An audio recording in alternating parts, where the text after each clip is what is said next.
Y le habrá llamado la atención el título, ¿no? De 7 vacas flacas que roban la prosperidad. Ustedes saben que el apóstol, en aquel momento era el pastor, lo predicó esto hace como 14 años. Y cuando el Señor me dio esta palabra, yo dije, y a buscar la predica, pues se la voy a robar. Y resulta que el Señor no le gustó la idea porque entre los apuntes no la encontré. Había tantos cientos de predicas, dije, voy a perder más tiempo buscándola que... la única referencia que tenía era el año. Dije, hace 14 años para atrás sería 2011 más o menos. Pero usted sabe que siempre me impactó el tema estos versículos. El hecho de que ahora lo vamos a leer, pero esa imagen de que las vacas flacas se coman a las vacas gordas, me quedó para siempre eso. Y vamos a leer Génesis 41 del 17 al 32. Yo se los voy leyendo acá mientras los chiquilines lo ponen. Dice, entonces Faraón dijo a José, en mi sueño me parecía que estaba a la orilla del río y que del río subían 7 vacas de gruesas carnes y hermosa apariencia. Miren, eran lindas las vacas, que pasían en el prado y que otras 7 vacas subían después de ellas, flacas y de muy feo aspecto. Estas ya estaban feas, ¿no? Tan extenuadas que no he visto otras semejantes en fealdad en toda la tierra de Egipto. Y las vacas flacas y feas devoraron a las 7 primeras vacas gordas. Y éstas entraban en sus entrañas, mas no se conocía que hubiesen entrado, porque la apariencia de las flacas era aún mala, como al principio. Y yo desperté. Vi también soñando que 7 espigas crecían en una misma caña, llenas y hermosas, y que otras 7 espigas, menudas, marchitas, abatidas del viento solano, crecían después de ellas. Y las espigas menudas devoraban a las 7 espigas hermosas. Y lo he dicho a los magos, mas no hay quien me lo interprete. Entonces respondió José a Faraón, el sueño de Faraón es uno mismo. Dios ha mostrado a Faraón lo que va a hacer. Las 7 vacas hermosas, 7 años son, y las espigas hermosas son 7 años. El sueño es uno mismo. También las 7 vacas flacas y feas que subían tras ella son 7 años. Y las 7 espigas menudas y marchitas del viento solano, 7 años serán de hambre. Esto es lo que respondo a Faraón. Lo que Dios va a hacer le ha mostrado a Faraón. Y aquí vienen 7 años de gran abundancia en toda la tierra de Egipto. Y tras ellos seguirán 7 años de hambre. Y toda la abundancia será olvidada en la tierra de Egipto y el hambre consumirá la tierra.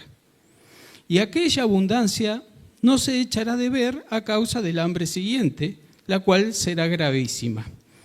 Y el suceder el sueño a Faraón 2 veces significa que la cosa es firme de parte de Dios y que Dios se apresura a hacerla. Amén. Esta palabra de Dios, mi hermano. Medio largo los versículos, pero era bueno, ¿no? Entonces, lo primero que le tiene que explicar José a Faraón, que en realidad el sueño de las vacas y el sueño de las espigas es un mismo sueño y que habla de 7 años de prosperidad y 7 años de escasez y hambre. Entonces, las crisis de escasez muchas veces se dan porque nosotros no somos productivos. Y esas crisis no tienen por qué ser solo económicas. Podemos padecer crisis en cualquier área de nuestra vida, incluso lo espiritual. Así que no tenemos que descuidarnos, no hay que aflojarle nunca, porque como yo siempre te digo, sabemos que Dios no duerme, el enemigo tampoco duerme. O sea, no nos podemos descuidar. Por algo dice la palabra que anda como león rugiente buscando a quien devorar. Y si no perseveramos en la oración, en la intercesión y en la súplica al Señor, puede ser que nos toquen vivir momentos difíciles. Esa es nuestra responsabilidad, lo primero que tenemos que hacer en el día. Yo bajo de los pies de la cama y digo, gracias Señor por otro día de vida. ¿Será que me estoy poniendo viejito, viste? Y los días cuentan. Pero hay que ser agradecido con el Señor, porque hay mucha gente que se acuesta a dormir y al otro día no se despierta. Entonces tenemos que ser conscientes de eso.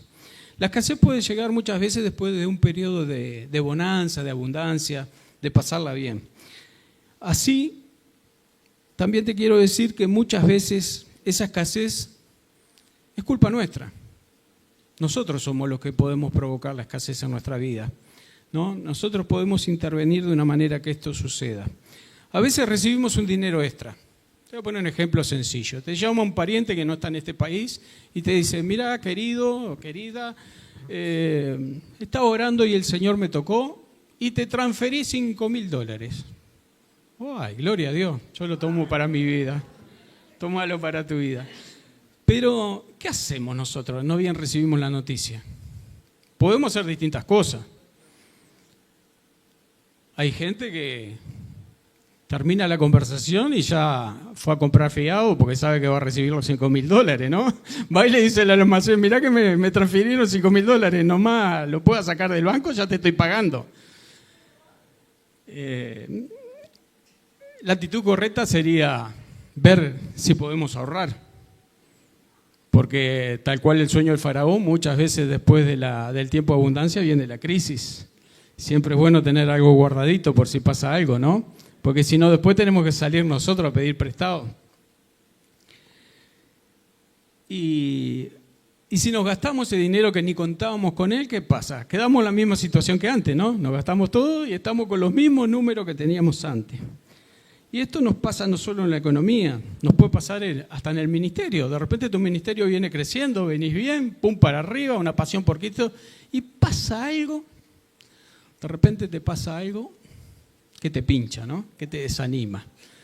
Y ahí tu ministerio como que se estanca. Entonces tenemos que estar atentos siempre a esta jugada. Nos puede pasar en el trabajo. ¿Cuántas veces en el área laboral nosotros decimos, me voy a forzar, voy a demostrar que sirvo, que valgo, le voy a dar para adelante para que mi jefe o mi patrón vea que soy un buen empleado y llego antes de la hora, me voy después de la hora y meto? Y llega el momento que te llaman y te dicen, ¿sabe qué? Hemos visto su esfuerzo. Lo vamos a ascender, lo vamos a recompensar, le vamos a cambiar la categoría, o todo va a mejorar. Y entonces ahí ya cuando recibimos la buena, ya nos conformamos y ya nos quedamos ahí, dejamos de crecer. En mi trabajo, los funcionarios públicos decimos, enseguida nos achanchamos, decimos nosotros, ¿viste? Dios te bendice, ganás un concurso, ganás algo, decís, bueno, está, ahora ya está. Ahora de aquí hasta que me jubile no me esfuerzo más. No, mi hermano, esa no es la mentalidad correcta. Dios quiere que vos siempre estés pensando en crecer. La vida del cristiano es crecimiento permanente, constante, evolución, ir para adelante. Esa es la vida del cristiano. Cuando nosotros tenemos una mentalidad de esa, estamos muy lejos de la mentalidad que tenía José. José tuvo una visión dada por Dios, un sueño dado por Dios, y tuvo una mentalidad de líder. Eso es lo que tenemos que tener. Y vos dirás, yo no soy líder de nadie. Bueno, cambiale el nombre, no le pongas el nombre líder, pero tenés que tener esa mentalidad de que vos sos líder en cualquier lugar donde te muevas, no solo en la iglesia, no importa el título, no importa si sos líder o no sos líder, vos tenés que comportarte como un líder. En tu trabajo vos no serás jefe, pero en tu trabajo, si vos haces las cosas bien, puede ser que exista un jefe, pero vos podés ser un referente. ¿Cuántas veces pasa que los compañeros vienen y te preguntan a vos porque vos sos el que sabe? Y no le preguntan al jefe, no, lo ascendieron porque hace 50 años que está acá adentro. Nosotros somos llamados a eso, a liderar en cualquier área de nuestra vida donde nosotros nos movemos, a ser ejemplo. ¿Tá? Nosotros somos llamados a ser de bendición. José, pobre, todos conocen la historia, en determinado momento estuvo preso, ¿no? Cuando tuvo el problema con la mujer de Potifar, que lo acusó injustamente. 2 años tuvo José preso. Imagínense, ¿no? Hoy en día es terrible estar preso, es horrible. Imagínate lo que serían las cárceles de aquella época. Pobre José metido ahí adentro, 2 años por una cosa que no hizo. Pero ¿sabes qué? José nunca perdió la visión. Nunca dejó de proyectar esa visión. Nunca dejó de creerle a Dios. Porque si Dios había puesto en él ese sueño, había puesto esa visión, él le creyó a Dios que eso se iba a cumplir, sin importar las circunstancias por las que estaba pasando. Entonces nosotros a veces recibimos hasta una palabra profética que vamos a hacer esto, que vamos a hacer lo otro, lo que sea, y tenemos un inconveniente, tenemos un problema y ya empezamos a dudar. Ay, será, mirá lo que me dijo este apóstol que vino de visita, pero mirá, no sabe por la que estoy pasando. O sea, es fácil creer cuando todo nos va bien. Te dan una palabra profética y va caminando así, va derechito, ahí te la crees toda. Pero tenemos que seguir creyendo cuando la cosa es difícil, cuando la situación está complicada, cuando no le vemos la solución. José se estuvo 2 años en ese anonimato hasta que Dios decidió traerlo a la luz. ¿Por qué? Porque Dios lo quería usar. Así que en el medio de esa prisión José tenía escasez de todo, imagínense. Pero ¿sabes que tenía una abundancia de una sola cosa? De la presencia de Dios, Mario. Bien, Mario mal. Mario me está soplando, yo por eso. Gracias, Mario. De la presencia de Dios. José estaba lleno del Espíritu Santo. El Espíritu Santo le brotaba por los poros. Entonces, José no importaba lo que pasaba alrededor de él. Las circunstancias no le hacían mella. ¿Por qué? Porque él sabía, él tenía intimidad con Dios, él sabía dónde iba, él sabía lo que Dios quería con él. Dice Génesis 39, 23, no necesitaba atender el jefe de la cárcel cosa alguna de las que estaban al cuidado de José, porque Jehová estaba con José y lo que él hacía, Jehová lo prosperaba. Amén, Señor. Gracias, Dios. José es el claro ejemplo de un hombre bien sencillo, bien humilde, que supo romper con todos los esquemas y pasó a vivir una vida en abundancia. Y ya pasó a vivir una vida en abundancia estando en el palacio de Potifar. Pero la cosa no quedó ahí. Dios tenía planes más grandes para él. Y él pasó a ser el segundo del faraón. El segundo en un imperio que en ese momento era el imperio más grande de la tierra. Mirá qué lugar, qué destino tenía Dios para él. Entonces pasó de la abundancia a la sobreabundancia, a vivir en sobreabundancia. José pudo romper con este esquema de las vacas flacas de las que hoy vamos a hablar. Pero no fue solo por interpretar el sueño del faraón. Él lo venía haciendo a lo largo de su vida. A lo largo de toda su vida vino rompiendo ese esquema. Y vos dirás, ¿y por qué José? Porque José tenía una pila de hermanos, tenía sus padres, justamente por lo que hablamos, porque José era una persona especial, como creo que sos vos, como creo que soy yo, persona que conocía a Dios, que tenía intimidad con Dios, y entonces Dios le preparó ese destino impresionante para él. Su familia no pudo romper con estos esquemas, a tal punto que como conocemos y como sabemos la palabra, cuando vinieron los 7 años de vaca flaca, donde había una hambruna impresionante, en el único lugar de la tierra que había alimento era en Egipto, ellos se tuvieron que mudar, se tuvieron que ir a Egipto para no morir de hambre. Y ahí fue cuando sucede el famoso reencuentro de la familia con José. Pero fueron en busca de sustento. Entonces hoy vamos a ver 7 vacas flacas que te roban la prosperidad y que te impiden ver y sobre todo vivir los milagros económicos que Dios tiene para tu vida y los tiene para mi vida, ¿sabes? Dios los tiene preparados para cada uno de nosotros. Pero si tenemos alguna de estas vaquitas flacas en nuestra vida, o si tenemos varias o las tenemos a todas, eso es lo que impide que nosotros vivamos en esos milagros que Dios tiene para nosotros. Y me acordaba, y yo decía, ¿será que lo escuché del Apo en alguna prédica o qué? Pero me acordaba, viste, que a veces nosotros vivimos, capaz que lo dijo él probablemente, que vivimos como el pollo, como la gallina, ¿no? Escarbando para comer una lombriz, cuando Dios lo que quiere es que nosotros seamos como las águilas, que volemos por encima de las tormentas. Ese es el destino que Dios tiene preparado para nosotros. Así que Dios nos ayude a dejar de andar dando vuelta a la tierra para comer lombrices y nos lleve a volar por los cielos como las águilas, ¿no? Esos milagros que Dios tiene preparados para vos no son solo lo económico, que en el nombre de Jesús yo declaro que vienen sobre tu vida. Y si lo crees, tomalo porque lo vas a ver, porque Dios te va a bendecir. Vienen para cada área de tu vida. Y algunos dirán, sí, porque vos no sabés cómo está mi familia. No importa. El Dios que tenemos es el Dios de milagros. Esas son las situaciones que le gustan a Dios. Cuanto más complicado está la cosa, le gusta a Dios. Cuando las papas queman, ahí dice, ¿ah, sí? ¿Vos creés que yo no puedo hacer ese milagro? Y Dios así, en un de repente, como dice siempre la palabra, transforma esa situación. Y entonces, vos que estabas hace años que no te hablabas con tu hijo, de repente recibís una llamada y es tu hijo que te llama, que te dice, papá, ¿puedo volver a casa? O que tenés tu hijo la droga y de repente comienza a buscar otro camino. Dios lo quiere hacer, Dios lo puede hacer. Depende de nosotros. Que no seamos nosotros los que ponemos impedimento para que esos milagros se concreten. Mis hermanos. La primera vaca flaca es no tener visión. Dice Génesis 37, el 5-9, y soñó José un sueño y le contó a sus hermanos y ellos llegaron a aborrecerle más todavía. Mire qué bien que se llevaban los hermanos con José. Y les dijo, oíd ahora este sueño que he soñado. He aquí que atábamos manojo en medio del campo y he aquí que mi manojo se levantaba y estaba derecho y que vuestros manojos estaban alrededor y se inclinaban al mío. Le respondieron sus hermanos, ¿reinarás tú sobre nosotros o señorarás sobre nosotros?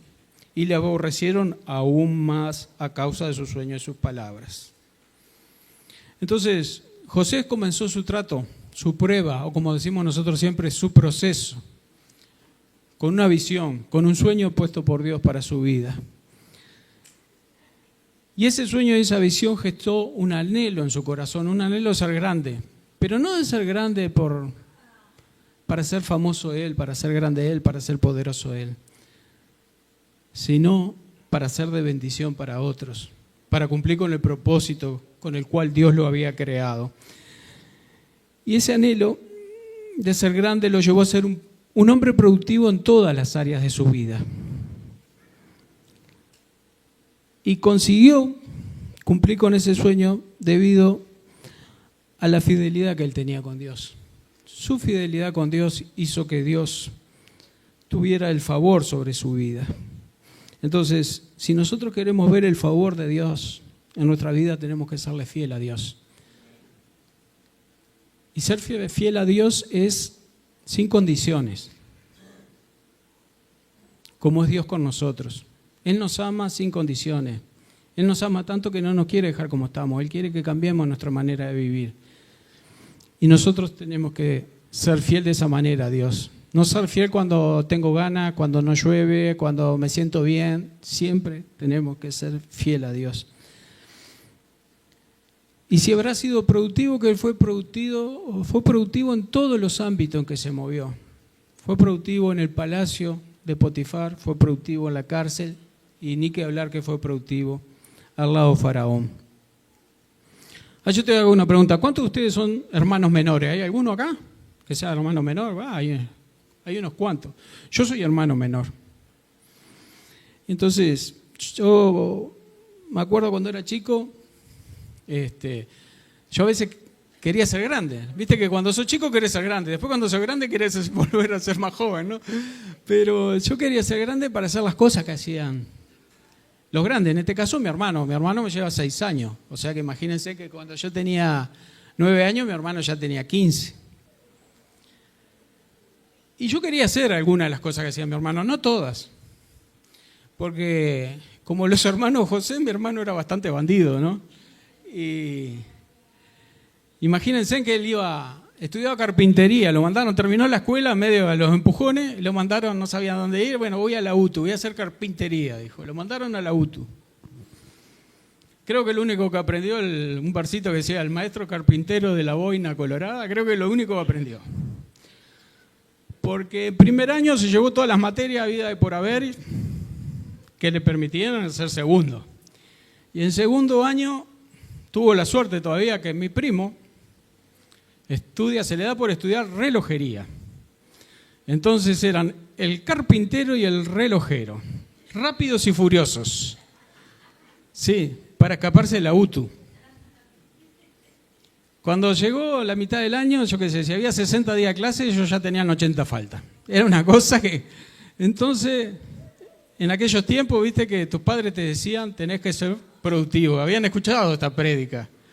Dice, tenés que ser productivo. ¿No querés estudiar? Anda a laburar. Así que mi hermano con 14 o 15 años ya estaba laburando. Y yo no quería imitar esa parte, ¿no? De escaparme, hacerme la rata, como se decía en aquella época, ¿no? O la rabona.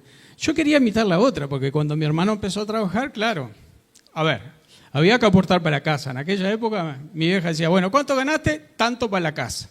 Y calladito la boca vos aportabas, ¿no? Porque era costumbre. Pero claro, mi hermano empezó a trabajar y se empezó a comprar ropita y empezó a salir y todo. Esa era la parte que a mí me gustaba. Yo decía, qué lindo trabajar. Y yo tengo que estar acá en la escuela y no puedo. Bueno, me imagino que a José le pasaba lo mismo, por eso te digo. José veía que los hermanos salían a laburar y él se quedaba en la casa y él capaz que decía, qué poco que hago yo, ¿no? En comparación con lo que hacen mis hermanos. Capaz que no se sentía productivo y ahí quizás le nació ese deseo de ser productivo. Sus hermanos, además de trabajar para ganarse el pan, hacían cosas indebidas. Que eso, José tuvo la habilidad de no copiarlo de los hermanos. José siempre lo que tomó fue los buenos ejemplos, no los malos ejemplos. Y había una cosa que era clara. Gracias a Dios que José no copió los malos ejemplos ni tomó las malas influencias de los hermanos, sino Dios no le hubiera dado la visión. Dios no puede ser una persona que hace todas las cosas horribles, espantosas. Pero José tenía una naturaleza distinta y por eso Dios le dio la visión. Y José supo orientar y proyectar esa visión. El que no tiene visión, ¿sabe quién es? Es como aquel que se queda en casa. Ustedes piensen, no digan los nombres, a ver si no conocen a alguien así. Que dice, capaz que tiene 20 años en la iglesia, ¿no? Pero dice, mañana voy a empezar a leer la palabra. Negativo, el otro día está ocupado en otras cosas. O el mes que viene voy a empezar a buscar trabajo. El año que viene voy a terminar bachillerato. ¿Cuánta gente conocemos así? En el trabajo, los amigos, en el barrio, en la familia, en todos lados. Esa gente que solo tiene mañanas, ¿no? Siempre va a ser todo mañana. Como que no son conscientes que ni siquiera somos dueños del mañana, no saben si mañana vamos a estar. Pero todos sus planes son para mañana. Hoy no tienen un plan que sea concreto, no tienen un plan real. Esa es la gente que no tiene visión, es la gente que no tiene un propósito. Porque no empieza a caminar en el propósito. Porque si vos me decís, tengo el propósito, del año que viene voy a hacer bachillerato. Bueno, muchachos, cuando empiecen las inscripciones, no sé cuándo son, febrero o marzo, ya tenés que estar ahí, tenés que ser el primero en la fila. ¿Entendés? No, pero es esa gente que hace castillos en el aire, pero que no edifica nada. La segunda vaquita es no tener la mentalidad de líder. Dice Génesis 37, te voy a leer del 9 al 11. Dice, soñó aún otro sueño y lo contó a sus hermanos, diciendo, he aquí que he soñado otro sueño. Y he aquí que el sol y la luna y 11 estrellas se inclinaban a mí. Y lo contó a su padre y a sus hermanos, y su padre le reprendió y le dijo, ¿qué sueño es ese que soñaste? ¿Acaso vendremos yo y tu madre y tus hermanos a postrarnos en tierra ante ti? José estaba tan emocionado, tan apasionado con la visión que puso Dios que la quiso compartir. Habrá dicho, yo con esto voy a impactar a mi familia. ¿Quién mejor que a mi familia? ¿Quiénes van a ser los primeros en saber lo que Dios va a hacer? Y se los contó. Y no solo no le creyeron, sino que hasta lo maltrataron, ¿no? ¿Y por qué sucedió esto? Porque no era el tiempo. No era el tiempo Kairos, no era el tiempo de Dios para que esto ya se conociera, para que esto ya se cumpliera. Porque, ¿sabes qué? Antes que esto se cumpliera, José tenía que pasar el proceso, la prueba, el trato. Él le faltaban muchas cosas, necesitaba pasar por muchas cosas. Y entre esas cosas que necesitaba un mentor. Un mentor, o llamarlo como quieras, no te gusta mentor, un referente. ¿Tá? Porque vos, para ser líder, tenés que prepararte. Pero necesitas de alguien que esté por encima tuyo, que te ayude a crecer, que te ayude a prepararte, que te guíe, que te instruya. Nosotros, gracias a Dios, acá en la casa tenemos al Apo que creo que ha instruido varias generaciones, ¿no? Gracias a Dios. Pero necesitamos siempre a alguien por encima nuestro que sea de buena influencia. En nuestro caso, un hombre de Dios. Un hombre de Dios con todas las letras, sí, un hombre de Dios que nos enseñe a vivir y a consagrar nuestra vida para Dios. ¿Ah? Génesis 37, el 20 al 24 dice, ahora pues venid y matémosle y echémosle en una cisterna y diremos, alguna mala bestia lo devoró y veremos qué será de sus sueños. Por supuesto que estos eran los hermanos José que estaban ya tramando planes contra José, ¿no? Lo querían liquidar. Cuando Rubén oyó esto, lo libró de sus manos y dijo, no lo matemos. Y les dijo Rubén, no derraméis sangre, echalo en esa cisterna que está en el desierto y no pongáis mano en él, por librarlo así de sus manos para hacerlo volver a su padre. Rubén lo quería que pudiera volver con sus padres, José. Sucedió pues que cuando llegó José a sus hermanos, ellos quitaron a José su túnica, la túnica de colores que tenía sobre sí. Y le tomaron y le echaron en la cisterna, pero la cisterna estaba vacía, no había agua en ella. ¿Se acuerdan la famosa prédica que dio el apóstol de la túnica de 7 colores? Bueno, los hermanos envidiosos le sacaron esa túnica y lo tiraron a la cisterna. Por suerte Rubén le prestó ayuda a José y lo salvó de que los hermanos lo mataran, ¿no? Y José, cuando vio que Rubén pudo interceder y pudo hacer cambiar de manera de pensar a Judá, y Judá a su vez quiso también cambiar la manera de pensar del resto de los hermanos, ahí se le reafirmaron sus sueños, se le reafirmó su fe. Él dijo, bueno, entonces, mientras hay vida y esperanza, si mis hermanos no me matan, solamente me tiran en la cisterna, voy a poder cumplir con la visión que tengo y el sueño que tengo. Entonces, José vio que cuando se tienen buenas intenciones y el respaldo de Dios, como tenía él, la influencia sobre otros funciona y se logran los resultados. Rubén fue un modelo de mentor de ayuda para José. Y ese modelo de mentor de ayuda después se replicó en otros, como fue en Potifar, en el carcelero y en el faraón. Ahora, viste que solo con autosuficiencia no alcanza, ¿no? No alcanza para que logres tu propósito. Para crecer es necesario que el líder no se tuerza en el camino y que no muera su liderazgo. A veces cuando nos creemos tan suficientes, a veces cuando nos creemos que la sabemos toda, que nosotros somos los únicos que estamos en lo correcto, que los demás son los que se equivocan en todo, que no importa lo que digan los demás, lo único que importa es lo que yo pienso. Y ni te digo si creo que soy el único que Dios le habla, no, porque Dios me habla a mí. Si vos tenés esa autosuficiencia, corres el riesgo de desviarte tu camino. Y capaz que ibas a ser un líder excepcional para las naciones, pero puede ser que tu liderazgo muera. Más vale mantenerse siempre humilde, fiel y constante en la oración al Señor para que sea Él quien nos guíe hacia su propósito. ¿Cuál era el campo de preparación de José? El campo de preparación de José fue su vida de relación con su padre, con sus hermanos, con el carcelero, con los prisioneros, con Potifar, mismo hasta con el faraón. Allí fue donde él se fue preparando.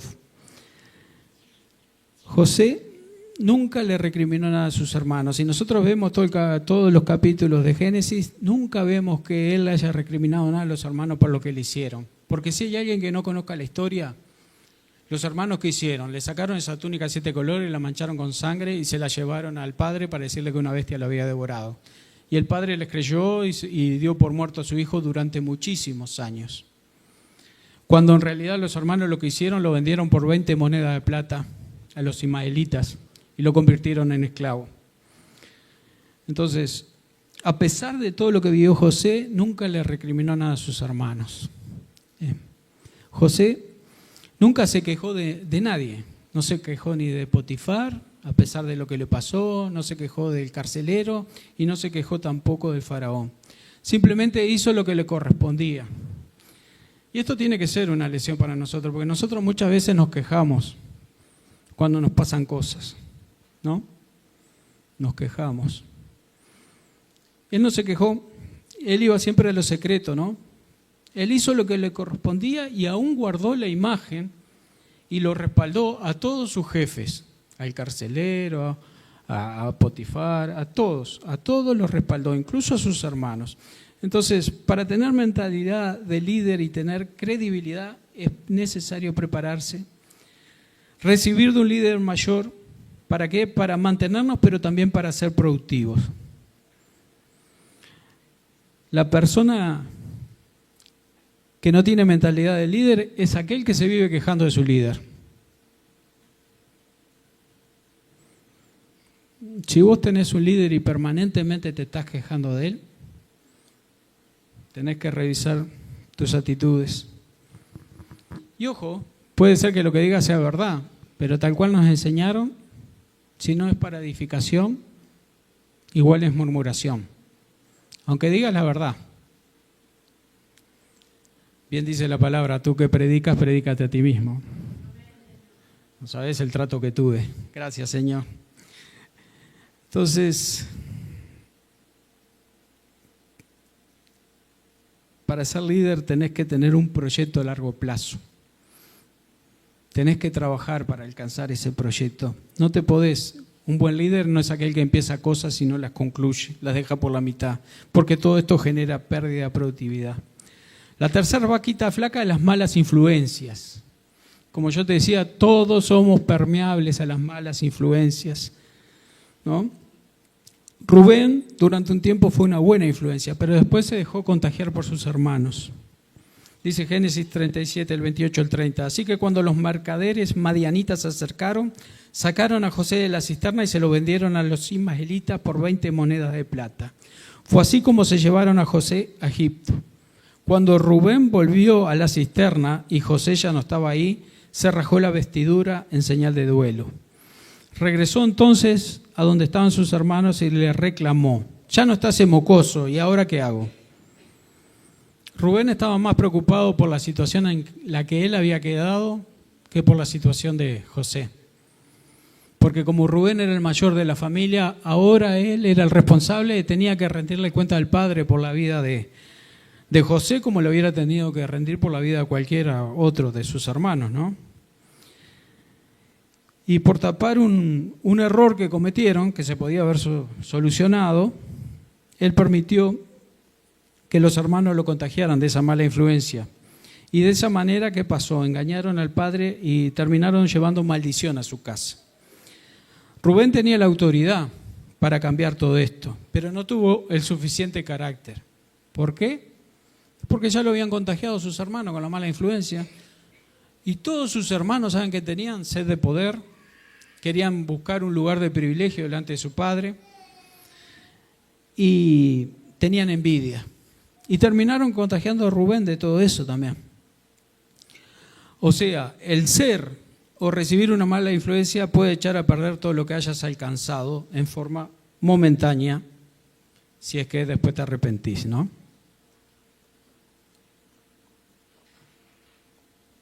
Te lo llevo esto al ámbito laboral. Vos con esfuerzo trabajaste, juntaste un capital de trabajo y después viene gente y te pide plata prestada. Y vos decís, un amigo de toda la vida, nos conocemos desde que íbamos al jardín de infante, ¿qué hago? ¿Le presto? ¿No le presto? O si no, vienen y te comen el oído con que tengo un negocio que es fabuloso. No sabés lo que es. Es plata segura, muchacho. Ponés 1.000 y en unos días tenés 2.000, 3.000. No hay pérdidas posibles. Bueno, mi hermano, si te pasa eso, anda a los secretos y orá y que Dios te guíe. Porque la mitad de las veces esos negocios son salen medio mal. Te lo dice alguien que lo vivió en carne propia. ¿Ah? Entonces, tené cuidado porque podés perder todo el fruto de tu trabajo. En el ministerio, si sos de mala influencia, ¿qué va a pasar? Dios te va a respaldar por un tiempo, porque en definitiva no te está respaldando a vos, no me está respaldando a mí. Él está respetando y respaldando su palabra. Porque si vos tenés un ministerio, el que sea, ni te digo si sos pastor, pero sos mentor, dirigís la intercesión, estás en la alabanza, y vos estás en pecado, Dios de repente te afloja el hilo un poquito, te afloja la cuerda un poquito a ver qué es lo que vas a hacer, si vas a cambiar o si vas a hacer. Pero si vos no seguís a lo mismo, tu ministerio va a terminar siendo cortado, porque no va a ser de bendición para tu vida, ni vos vas a ser de bendición para la vida de los demás. Tu ministerio tratado, y si no da buen fruto y abundante fruto, va a ser cortado. Entonces tengamos cuidado. En tu casa, ¿cuándo no sos vos de buena influencia? ¿Cuándo sos de mala influencia? Y bueno, cuando no orás, cuando todo lo que los demás quieren hacer, todo está mal, todo es malo, vos sos el único que tenés la justa, dijeran, ¿no? Cuando todas las palabras que salen de tu boca no son de bendición ni para edificación, sino para maldición. Cuando no está en vos la palabra de Dios, entonces ahí sos de mala influencia, en tu hogar, en tu casa. O sea que nosotros podemos ser de mala influencia en cualquier lugar donde nos movamos. La cuarta, vaquita flaca, es derrochar en tiempo de abundancia. Génesis 41, 34 al 36 es el consejo que Dios le da a Faraón a través de José. Dice, haga esto Faraón y ponga gobernadores sobre el país y quinte la tierra de Egipto en los 7 años de abundancia. Y junten toda la provisión de estos buenos años que vienen y recojan el trigo bajo la mano del Faraón para mantenimiento de las ciudades y guárdenlo. Y esté aquella provisión en depósito para el país para los 7 años de hambre que habrá en la tierra de Egipto, y el país no perecerá de hambre. José era un administrador nato. Tenía un don dado por Dios para administrar. Y nosotros podemos tener ese don también. Y ¿sabes qué? No solo administramos dinero, nosotros administramos muchas cosas. Administramos el trabajo, administramos el tiempo, que es uno de los recursos más valiosos que tenemos y a veces no le damos importancia. Perdemos tiempo en cosas que no valen la pena. Alimentamos incluso, nosotros administramos incluso hasta la alacena, ¿viste? Que tenemos que ver qué tenemos, qué víveres nos quedan, qué tenemos, qué no tenemos, qué hay que comprar. Si no administramos las cosas, inclusive el tiempo, esto te puede robar la prosperidad. Y hablando de administrar el tiempo, yo a veces me acordaba, pensaba en algún hermano de la iglesia, ¿no? De repente trabaja todo el día, de la mañana a la noche. Y después cuando llega a casa, llega cansado. No es mi caso, yo soy funcionario público, 6 horas y media me voy para casa. Pero hay gente que sí, que trabaja de la mañana a la noche y cuando llega a su casa llega cansado, ya llega medio dormido, más ladrando que conversando. Y entonces no tiene tiempo para sentarse y hablar con su pareja. Mire que esto puede ser para el hombre como para la mujer. No tiene tiempo para hablar con su cónyuge, para saber cómo está, qué está pasando, qué es lo que pasa en casa. Ni te digo, no tienen tiempo ni para sentarse a orar juntos. El padre no tiene tiempo ni para guiar a sus hijos. De repente en un momento de la niñez, que es cuando más necesitan los niños de su padre. ¿Por qué? Porque está todo el día trabajando. Igual la familia no prospera. Porque las cosas se están haciendo mal, porque no es Dios quien está gobernando en esa casa. Y el otro extremo es aquel que se escapa del trabajo, que trata de laburar lo menos posible y está. Entonces después, ¿qué va a pasar? Tus ingresos se van a ver reducidos. Entonces tenemos que buscar el equilibrio, tenemos que saber administrar. La quinta vaca es hago lo que quiero o lo que me parece bien. Ah, ese cuadro tiene varias hinchas, ¿no? Pero te voy a decir una cosa, que este es un concepto totalmente contrario a la unidad de la iglesia. Nuestro criterio tenemos que ser, hacemos lo que Dios quiere o hacemos lo que a Dios le parece bien. Dice Jueces 17 del 1 al 13, que no lo voy a leer porque si no sería muy largo, pero nos cuenta la historia de un hombre que vivía en el monte de Efraín y entonces, ¿qué hace? Contrata a un levita como su sacerdote personal. ¿Por qué? Porque en este libro de Jueces, en muchos capítulos antes, hay una frase que dice, y el pueblo no tenía rey. O sea, el pueblo no tenía rey, tampoco tenía jueces. Entonces, ¿qué hicieron los israelitas? Se inventaron una frase, una nueva religión se inventaron. ¿Cuál era esa nueva religión? Hago lo que me parece bien, o hago lo que yo quiero. Y entonces así este hombre, Micaía, hizo lo que parecía bien, contrató a un levita como su sacerdote, no importaba lo que Dios pensara. Y ustedes se imaginan lo que pasa cuando el pueblo hace lo que quiere, o lo que le parece bien, sin la guía de Dios. Me imagino que lo saben porque lo vivimos a diario, salimos a la calle y estamos rodeados de, ¿no? Porque la mayoría de la gente vive de esa manera. Incluso esa mayoría es la que después vota leyes que van en contra de lo que Dios piensa o lo que Dios quiere. Y así estamos nosotros rodeados. Pero ¿sabes qué? No importa, porque el Señor está con nosotros. Así que sigan haciendo lo que quieran, porque cuando Dios determine que las cosas van a cambiar, así va a ser.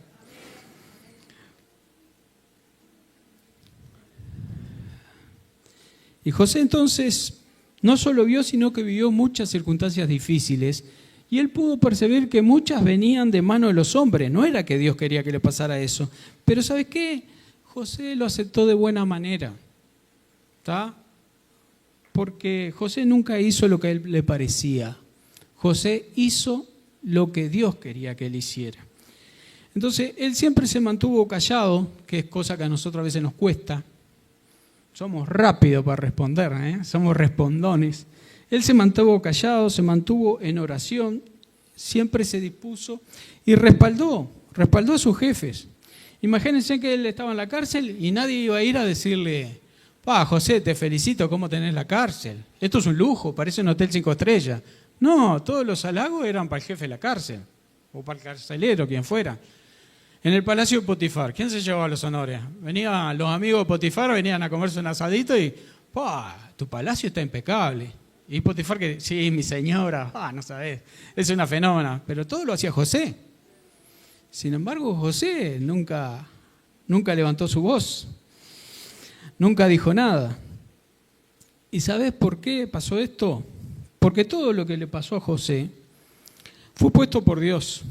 Y nosotros de afuera podemos decir: qué malo todo lo que le tocó vivir, ¿no? Pero en realidad todo lo que le tocó vivir era porque Dios quería sacar lo mejor de José.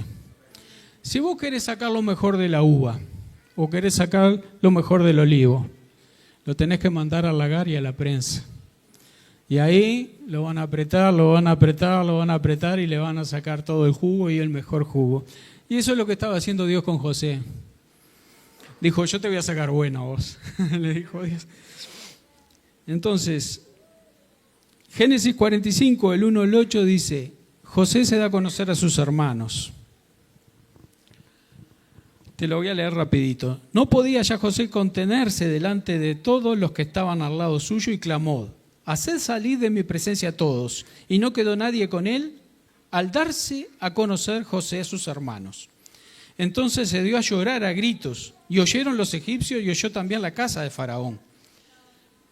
Y dijo José a sus hermanos: yo soy José, ¿vive aún mi padre? Y sus hermanos no pudieron responderle, porque estaban turbados delante de él. Los hermanos pensaron que ya había muerto hace años, ¿no? Entonces dijo José a sus hermanos: acercaos ahora a mí. Y ellos se acercaron. Y él dijo: yo soy José vuestro hermano, el que vendiste para Egipto. Ahora pues, no os entristezcáis, ni os pese el haberme vendido acá, porque para preservación de vida me envió Dios delante de vosotros. Amén. Pues ya ha habido 2 años de hambre en medio de la tierra, y aún quedan 5 años en los cuales ni habrá arada ni siega.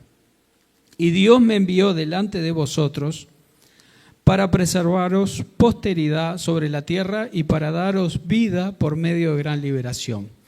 Así pues, no me enviaste acá vosotros, sino Dios, que me ha puesto por padre de Faraón y por señor de toda su casa y por gobernador en toda la tierra de Egipto. Y ahí los hermanos de José habrán suspirado, le habrán dicho: gracias a Dios que se dio cuenta que fue Dios y no fuimos nosotros.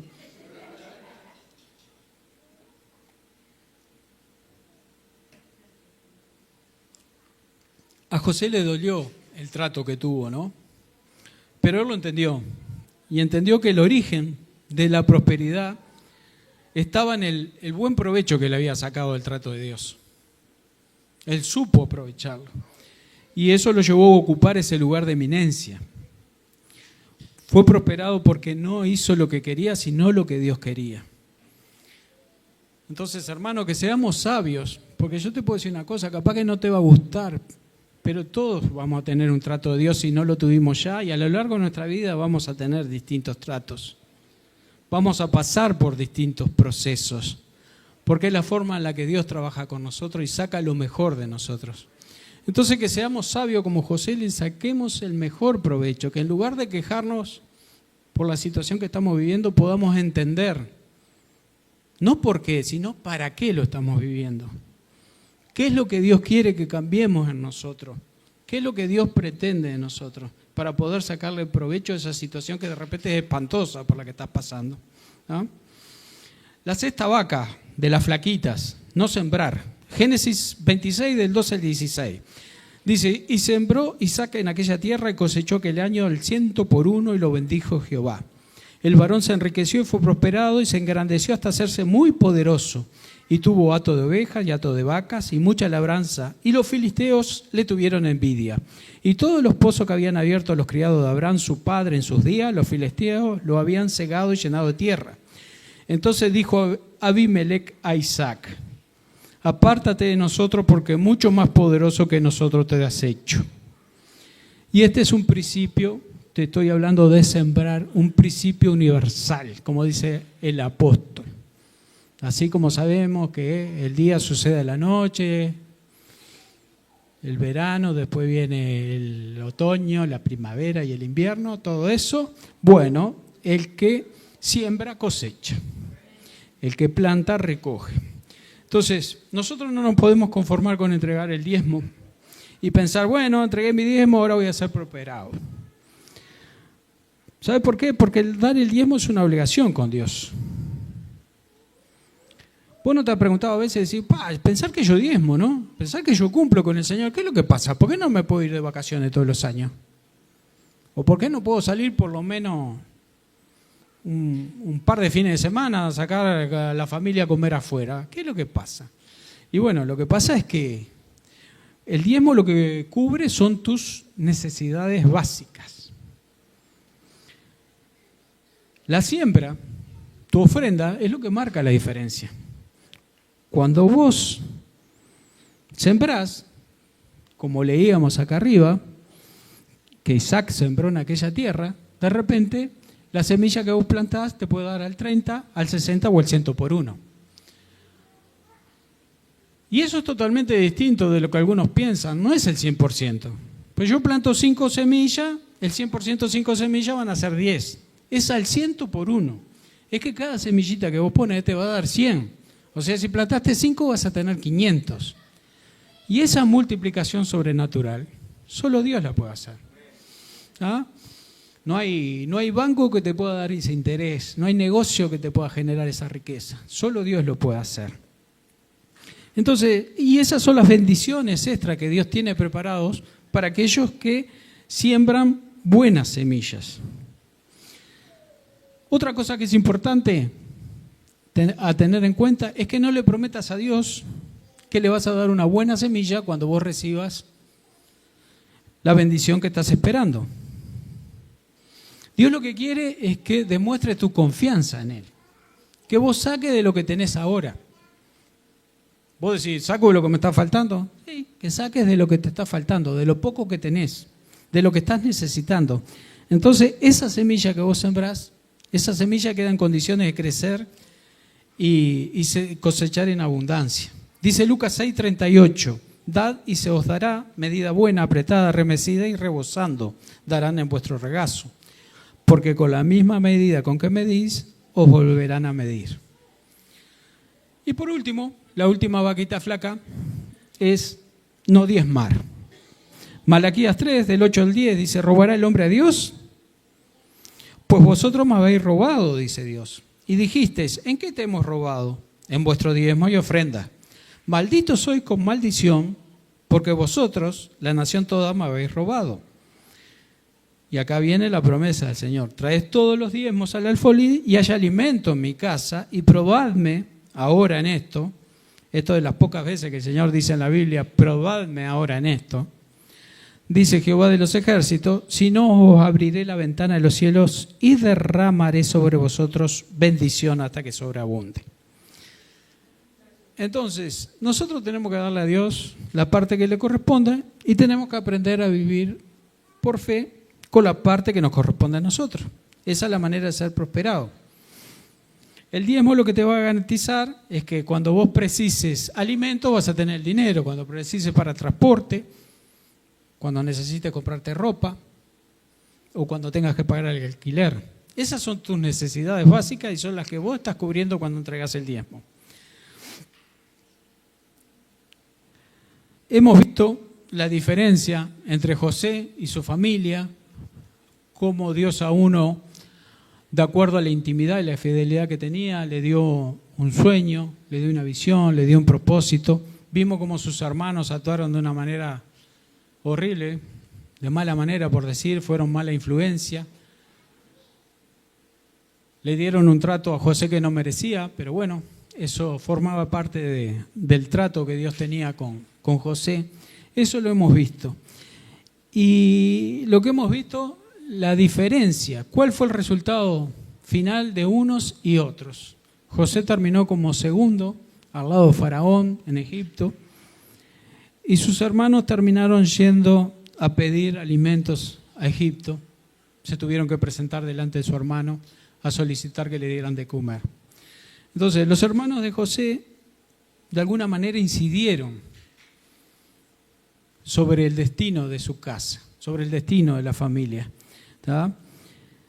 Porque, como te decía hoy, llevaron maldición a su casa cuando hicieron lo que hicieron. Ahora, los hermanos José le hicieron perder la prosperidad a toda la familia. ¿Por qué? Porque, como hemos visto, no tenían visión, no tenían mentalidad de líder, eran no malas, malísimas influencias, derrocharon de su tiempo y de su autoridad, hicieron lo que quisieron y no tenían un corazón generoso. No quiero preguntar qué era lo que hacían los hermanos José con sus ofrendas y sus diezmos. No quiero ni saber. Así que, mi hermano, vamos a ponernos en pie, vamos a orar, vamos a pedirle al Señor que si tenemos alguna de estas vaquitas flacas en nuestra vida, que el Señor nos ayude, nos haga reflexionar, nos haga tomar las decisiones correctas para poder cambiar y hacer lo que tenemos que hacer. Hacer lo que a Dios le agrada y no lo que nos agrada a nosotros.